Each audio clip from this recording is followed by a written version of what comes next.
사랑하는 초업제일교회 성도 여러분, 유튜브 시청자, 구독자 성도 여러분 반갑습니다. 김정빈 목사입니다. 간밤에도 평안히 잘 주무셨습니까? 오늘은 2026년 4월 16일 목요일 아침입니다. 오늘도 주 안에서 복된 날 되시기를 주의 이름으로 축원드립니다. 제가 기도하고 오늘의 말씀 묵상을 시작합니다. 하나님 아버지 감사합니다. 오늘도 좋은 하루 또 우리에게 주심에 감사합니다. 주어진 이 하루를 하나님의 뜻대로 하나님의 영광을 나타내는 일에 잘 쓸 수 있는 그런 지혜자들이 다 될 수 있도록 축복해 주시옵소서. 이 시간도 말씀 묵상할 때 하나님의 음성을 듣게 하시고 나를 향한 뜻이 무엇인가 깨달을 수 있도록 레마의 말씀을 허락하여 주옵소서. 이 시간을 주님께 의탁하며 예수님 이름으로 간절히 기도하옵나이다. 아멘. 할렐루야. 좋은 아침입니다. 오늘 함께 말씀 묵상하실 본문의 말씀은 시편 99편 1절부터 9절까지 말씀이 되겠습니다. 우리 개역 개정판으로 한번 다 같이 읽도록 하겠습니다. 여호와께서 다스리시니 만민이 떨 것이요 여호와께서 그룹 사이에 좌정하시니 땅이 흔들릴 것이로다. 시온에 계시는 여호와는 위대하시고 모두 민족보다 높으시도다. 주의 크고 두려운 이름을 찬송할지니 그는 거룩하심이로다. 능력 있는 왕은 정의를 사랑하느니라. 주께서 공의를 견고하게 세우시고 주께서 야곱에게 정의와 공의를 행하시나이다. 너희는 여호와 우리 하나님을 높여 그의 발등상 앞에서 경배할지어다. 그는 거룩하시도다. 그의 제사장들 중에는 모세와 아론이 있고 그의 이름을 부르는 자들 중에는 사무엘이 있도다. 그들이 여호와께 간구하며 응답하셨도다. 여호와께서 구름 기둥 가운데서 그들에게 말씀하시니 그들은 그가 그들에게 주신 증거와 율례를 지켰도다. 여호와 우리 하나님이여 주께서는 그들에게 응답하셨고 그들의 행한 대로 갚기는 하셨으나 그들을 용서하신 하나님이시니이다. 너희는 여호와 우리 하나님을 높이고 그의 성산에서 예배할지어다. 여호와 우리 하나님은 거룩하심이로다. 아멘. 네, 오늘도 본문 말씀 먼저 주의할 때 은혜 받으시기를 바랍니다. 자, 오늘 1절에서 2절까지 두 절의 말씀은 시온에서 다스리시는 왕이신 여호와 우리 하나님이 나옵니다. 1절은 여호와의 현재적인 통치를 먼저 선언하며 만민이 떨 것이요 땅이 흔들릴 것이라는 표현을 통해 하나님의 임재 앞에서 온 세상이 자연스럽게 보이는 경외의 반응을 나타내고 있습니다. 여호와께서 그룹 사이에 좌정하시니라는 선언은 우리 시편 80편 1절과 연결되며 목자처럼 보호하시고 또 광야에서 인도하시며 시온에서 다스리시는 왕으로 고백하는 하나님에 대한 전통적인 이해를 떠오르게 합니다. 이 표현은 또한 단순한 성전 묘사가 아니라 출애굽 이후 이스라엘 가운데 거하시던 하나님이 언약궤 위에 임하셔서 통치하신다는 사실을 상기시킵니다. 즉 광야에서 백성을 이끄신 하나님이 시온에서 지속적으로 온 세상을 통치하고 보호하신다는 신앙 고백입니다. 이처럼 1절은 구원사적인 인도와 왕적인 임재, 그 임재로 인한 경외를 하나로 묶어 시편 99편 전체의 주제, 즉 거룩하신 왕의 현존적인 통치를 드러냅니다. 2절은 하나님의 통치가 특정 공간, 즉 시온에 머물면서도 우주적인 효력을 지닌다는 신학적인 긴장을 나타내고 있습니다. 하나님이 시온에 계신다는 것은 그분이 장수의 제약을 받는다는 뜻이 아니라 시온은 통치의 중심으로 삼아 온 세상으로 그의 권능이 확장됨을 의미한다고 할 수가 있습니다. 이와 같이 시온은 하나님이 열방 위에 높이 계신 분, 즉 만민을 다스리시는 왕이심을 선포하는 출발점으로 기능을 합니다. 이러한 시각은 시온을 중심으로 펼쳐질 하나님의 영광이 궁극적으로 열방으로 흘러간다는 신학적인 전망과 맞닿아 있습니다. 자, 다음으로 우리 3절, 4절 두 절의 말씀은 정의와 공의를 세우시는 여호와가 나오죠. 3절은 하나님의 크고 두려운 이름을 찬송하라고 초청하면서 하나님의 크심이 인간의 이해를 넘어선다는 사실을 암시합니다. 여기서 크다는 가돌이라는 단어 쓰는데, 가돌, 크다는 단순히 위대하다는 것이 아니라 인간이 온전히 헤아릴 수 없는 깊이와 신비를 지닌다는 고백입니다. 이름 쉔은 하나님의 임재를 상징하는 대표적인 표현으로 이름을 두시겠다고 하신 성전 전승에 우리 신명기 12장, 또 솔로몬의 기도, 또 왕상 8장을 떠오르게 합니다. 즉 하나님의 이름은 하나님의 초월적인 임재 방식, 곧 현존을 가리킵니다. 단순히 초월적인 권능만을 나타내는 것이 아니라 응답하시고 말씀하시는 그런 하나님의 성품을 함께 담고 있습니다. 그렇기 때문에 시인은 그 이름이 두렵다고 말하는 동시에 그 이름을 찬송하라고 명합니다. 그는 거룩하심이로다 라는 선언은 이러한 모든 차원을 종합하여 하나님의 거룩이 초월성과 임재, 말씀과 응답이라는 두 축을 함께 지니고 있음을 강조합니다. 4절은 하나님을 능력 있는 왕으로 지칭하는데, 여기서 능력은 흔히 생각하는 힘의 과시가 아니라 정의를 사랑하고 공의를 견고하게 세우는 능력을 뜻합니다. 하나님 왕권의 본질은 억압하거나 지배하는 힘이 아니라 공동체 안의 질서를 바르게 세우고 유지하시는 공의에 있습니다. 이러한 공의는 추상적인 개념이 아니라 야곱에게 정의와 공의를 행하시나이다 라는 표현에서 보듯 하나님이 백성을 향해 실제로 베푸시는 구체적이고 인격적인 그런 행위를 뜻합니다. 왕이신 하나님의 능력은 바르게 다스리시는 성품으로 나타납니다. 아멘. 자, 5절 우리 한 절 말씀은 성전에 임재하시는 여호와 하나님이 나옵니다. 시인의 시선이 다시 공동체로 향하며 여호와 우리 하나님을 높이라고 명령하는데, 여기서 하나님을 높인다는 것은 바로 성전에 임재하신 하나님 앞에 자신을 낮추고 또 그분의 통치를 인정하는 행위를 의미합니다. 그의 발등상 앞에서 경배할지어다 라는 명령은 하나님이 성전에 임재하신다는 확신을 전제로 하며 또 공동체가 그분의 임재 앞에서 예배로 응답해야 함을 강조합니다. 그는 거룩하시도다라는 선언이 다시 등장하는데, 이는 하나님의 이 거룩하심이 예배의 근거이자 목적임을 동시에 보여주며 시편 전체의 핵심 주제를 다시 한번 드러냅니다. 자, 6절에서 8절 석절의 말씀은 응답하시고 용서하시는 하나님이라는 말씀이 나오죠. 6절에서는 모세, 아론, 또 사무엘을 언급하면서 공동체의 기억 속에 있는 조상들 이야기를 불러옵니다. 이들은 모두 하나님의 백성을 위해 간구했던 사람들인데, 특히 모세와 아론은 제사장들로 불리며 하나님과 백성 사이를 잇는 중보자 역할을 맡았던 인물들입니다. 시인은 이 과거의 하나님이 그 종들의 기도에 어떻게 응답하셨는지를 상기시키면서 하나님이 공동체를 위한 기도에 귀 기울이시는 분임을 다시 강조하는 것입니다. 자, 7절은 하나님이 구름 기둥 가운데서 말씀하셨다라는 표현을 통해 출애굽 전승에 나타난 하나님의 임재 방식을 떠오르게 합니다.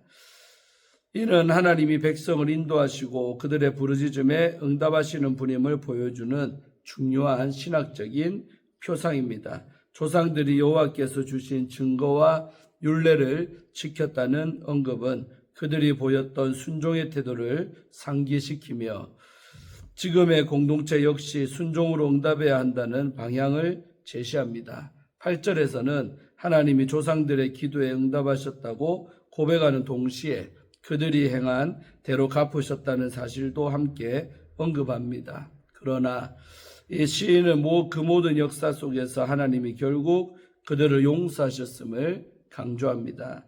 이는 이스라엘의 여정 전체를 암시적으로 포괄하는 표현으로 백성이 반복하여 죄를 범하였음에도 하나님은 기도를 들으시고 또 응답하시며 징계 속에서도 은혜를 거두지 않으셨음을 드러냅니다. 하나님의 응답과 징계와 용서가 분리되지 않는 언약적인 신실성의 현상임을 드러납니다. 자, 마지막 9절 한 절 말씀은 성산에서 하나님을 찬양하는 내용이 나오죠. 9절에서는 다시금 공동체를 향하여 여호와 우리 하나님을 높이라고 요청하며 하나님의 거룩하심 앞에 예배로 응답해야 함을 강조합니다. 그 성산에서 예배할지어다 라는 명령은 시온을 하나님의 임재의 자리로 확인을 하면서 하나님이 백성 가운데 계시는 분이라는 언약적인 관계 회복을 암시합니다. 앞에서 드러난 징계와 용서의 역사가 예배로 이어지는 것은 하나님의 이 거룩하심이 심판으로 끝나는 것이 아니라 용서와 화해로 나아감을 보여줍니다. 아멘. 우리 주회는 마쳤고요. 거룩하신 하나님의 통치 앞에 선 예배자라는 주제를 갖고 말씀 묵상할 때 은혜 받으시기를 바랍니다.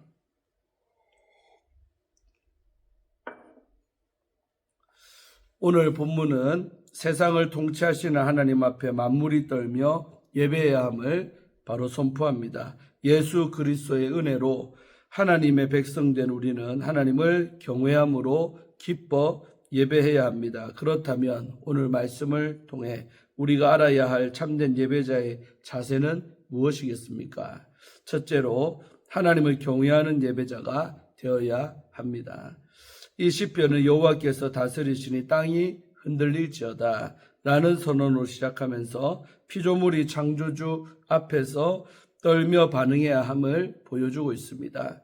이어 여호와께서 그룹 사이에 자정하시니라고 선언을 하는데 이는 하나님이 멀리 계신 분이 아니라 백성 가운데 보좌를 두고 다스리신다는 뜻입니다. 그 보좌는 하늘의 보좌이면서 동시에 시온에서 드러나는 언약의 보좌이며 그 통치는 이스라엘에만 머물지 않고 온 세상과 모든 민족 위에 미칩니다. 그러므로 모든 민족은 하나님 앞에 떨며 경배해야 합니다. 이 말씀은 예배를 가볍게 여기기 쉬운 우리 시대를 향한 경고입니다. 하나님을 좋은 아버지로만 생각하며 왕이신 하나님의 위엄을 잊기가 쉽습니다. 성경은 예배가 하나님을 경외함으로 그 이름을 높이는 자리로 회복되어야 한다고 가르쳐 줍니다. 하나님을 경외하는 사랑이 우리 중심에 자리 잡기를 바랍니다. 내 소망이 이루어지기를 바라기보다 하나님의 은혜에 감사하며 말씀대로 살기를 결단하는 예배자가 되시기를 간절히 기도드립니다. 둘째로 정의와 공의를 행하시는 하나님께 엎드리는 예배자가 되어야 합니다. 시인은 능력의 왕이신 하나님이 정의를 사랑하시고 공의를 굳게 세우시며 정의와 공의를 행하셨다고 선포합니다. 4절 말씀이죠. 하나님의 능력의 핵심은 세상 가운데 정의와 공의를 세우는 힘입니다. 하나님이 공의로 통치하시며 우리가 그 통치에 따라 살아갈 때 공동체 안에 정의와 평화가 세워집니다. 이어서 시인은 너희는 여호와 우리 하나님을 높여 그의 발등상 앞에서 경배할지어다. 그는 거룩하시도다라고 선포합니다. 발등상은 시성소의 언약궤를 가리킵니다. 하나님의 발이 닿는 자리인 성전에서 백성은 그분 앞에 엎드려야 합니다. 이 장면은 예배의 본질을 잘 보여주지요. 예배는 자신의 감정을 달래는 시간이 아니라 공의와 정의를 사랑하시는 왕 앞에 자신을 낮추는 시간입니다.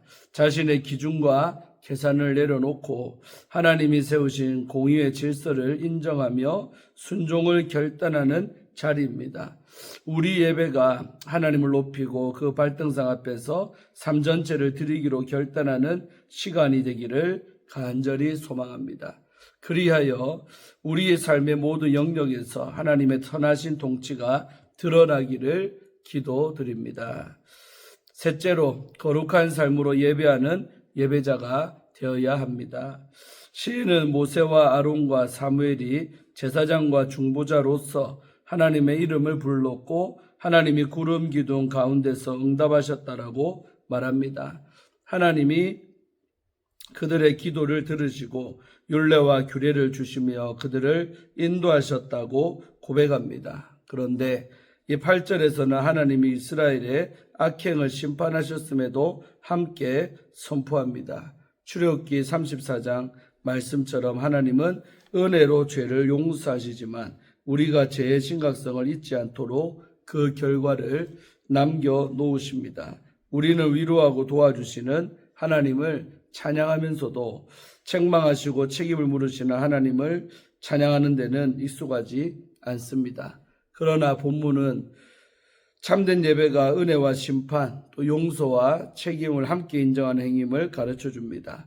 응답하시되 책임도 물으시는 하나님 앞에서 우리의 예배가 더 깊은 회개와 순종으로 나아가기를 소망합니다. 사랑하는 우리 조업제일교회 성도 여러분, 유튜브 성도님들, 본문의 예배를 받으시기에 합당한 왕이신 하나님을 잘 보여줍니다. 그 하나님께 드리는 예배의 자리는 두렵고도 안심되는 자리입니다. 거룩하신 왕 앞에서 떨며 그 은혜를 의지해 담대히 나아갑시다. 왕이신 하나님 앞에 겸손히 엎드리고 그 거룩하신 이름을 높이며 공의를 행하는 예배자가 되시기를 간절히 소망합니다. 아멘.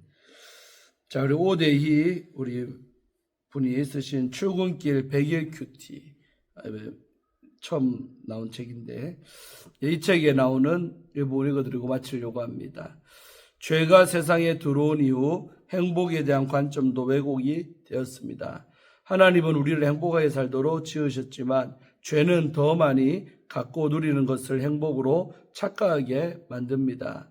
물질을 행복의 기준으로 삼으면 인생은 끊임없이 결핍감 속에서 돌아가게 됩니다. 자동차를 타고 고속도로를 달릴 때를 생각해 봅시다. 내 앞에 차를 추월하면 기분이 좋습니다. 그런데 그 앞에 또 다른 차가 보이면 다시 추월하고 싶어집니다. 반복되는 추월 속에서 처음의 만족은 사라지고 결국에는 피로감만 남습니다. 고속도로에서 행복해지는 방법은 추월이 아니라 나의 속도를 지키며 그 안에서 여정을 즐기는 것입니다. 우리 심리학자인 허즈버그는 인간의 욕구에는 두 가지 요인이 있다라고 말합니다. 하나는 만족 요인, 다른 하나는 불만족 요인입니다. 급여나 근무 환경, 고용 안정 같은 조건들은 불만족을 줄일 수는 있지만 만족감을 주지는 않습니다. 반면 그 일 자체에서 오는 성취감, 또 인정받는 경험, 성장의 기쁨은 진정한 동기와 만족을 가져다 줍니다. 이 원리는 인생 전체에도 적용이 됩니다. 불만족을 없애는 데 집중하면 바다를 채우려는 강물처럼 끝이 없습니다. 만족은 하나님을 통해서 그리고 하나님이 주신 관계와 사명 안에서 발견할 수가 있습니다. 우리 마음은 물질로 다 채워지지 않습니다. 사랑과 인격, 또 예배와 섬김을 통해서만 채울 수가 있습니다. 예수님의 성품을 닮아갈 때 우리는 진정한 만족을 경험합니다. 불만족을 해결하려는 방식으로는 늘 부족할 수밖에 없지요. 하지만 만족 요인을 추구하며 일한다면 일터는 점점 더 살만나는 공간이 될 줄로 믿습니다. 아멘. 네, 이상으로 오늘 큐티를 마칩니다. 하나님을 경외하며 사는 우리 모든 예배자들의 삶이 되기를 주 이름으로 축원합니다. 기도하고 마칩니다. 하나님 아버지 감사합니다.